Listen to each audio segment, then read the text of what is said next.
Welcome back. Well, President Cyril Ramaphosa has requested some ministers to represent South Africa at two important upcoming global events this week. Finance Minister Tito Mboweni and International Relations Minister Dr. Naledi Pandor will form part of the delegation attending the UK-Africa Investment Summit, which takes place today in London. The meeting will focus on 4 interactive sessions on sustainable finance, trade and investment, future African growth sectors and clean energy and climate. Important issues, no doubt, to discuss. Our correspondent Holly Hudson is live for us in London for an update. Holly, a very good morning to you. Investment, investment, investment. It seems to be the current mantra from many countries in Africa. And I guess this summit is aiming to do just that, creating these partnerships that could increase investment opportunities in Africa.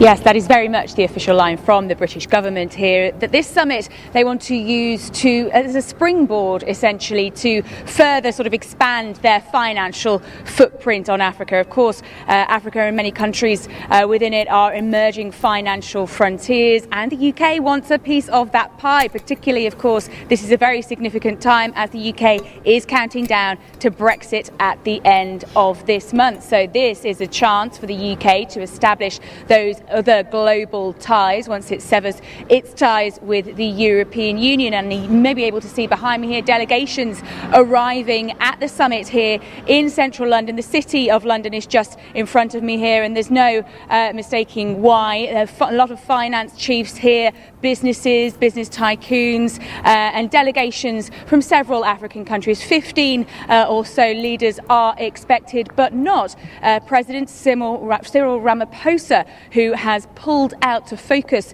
on home issues. According to Pretoria, he wants to focus on pressing domestic priorities, and as you said, the Minister of Finance and the Minister for International Relations will be taking his place. We've had a statement from Pretoria, the Ministry of Finance, in the last hour, which says Team South Africa will communicate at the UK Investment Summit and in Davos as well. President Cyril Ramaphosa not attending that either. Platforms, the message will be that South Africa faces challenges of weak economic growth and fiscal pressures. The country remains open for business as one of the best investment destinations in the world. So both sides will be very much pushing for investment on the continent, and of course the UK clearly has Brexit hanging over it at the end of this month, and will be very keen to present itself to the continent because of that. Well, the official line is that this summit is very important because achieving economic growth is key. Because ultimately, Holly, it all boils down to providing proper jobs, which is in line with the Africa agenda we keep on hearing for 2063. You've mentioned the President, Cyril Ramaphosa, not attending not only this summit, but also the World Economic Forum annual meeting in Davos. How is that being received in the UK? Well, yes, because, of course, there have been several of these summits. In some ways, the UK is pretty late to the party in vying for opportunities in Africa. There's already been a USA Africa Summit, a China Africa Summit, an India Africa Summit, a Japan Africa Summit. The list really does go on. So this is the inaugural UK Africa Summit, the first of its kind. And so, of course, Cyril Ramaphosa's absence will raise questions as to the relations and the sort of influence that the UK will be able to wield on the continent. Is it coming too late to the party in that sense? And Cyril Ramaphosa has, of course, attended several of those other summits instead, while there have also been pressing issues at home. So that will no doubt raise questions with the UK here, because they are putting a lot of importance on this.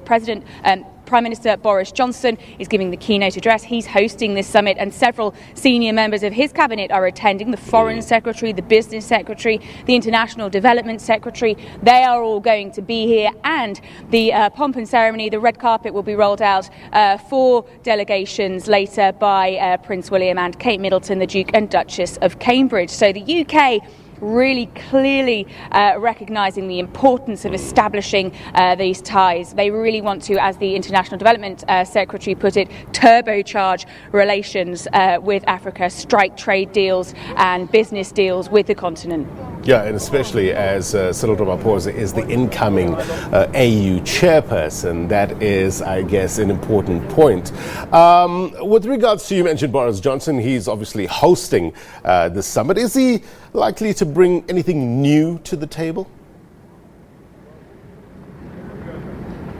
We are likely to hear some announcements in relation to the fact that this whole summit, the emphasis is on changing the economic relationship between the UK and Africa, changing the emphasis key on aid, from aid to trade. That is the sort of key message here that the UK wants to promote. They want to drum up investment. The main aim, the main goal of this summit is to leverage more investment into Africa, and that is why the location of this summit is taking place in the shadow of the city. And we are likely going to hear from Boris Johnson in the next hour, as well as I said, many senior members of his cabinet in relation to maybe announcement, more pledges in relation to aid and, of course, investment.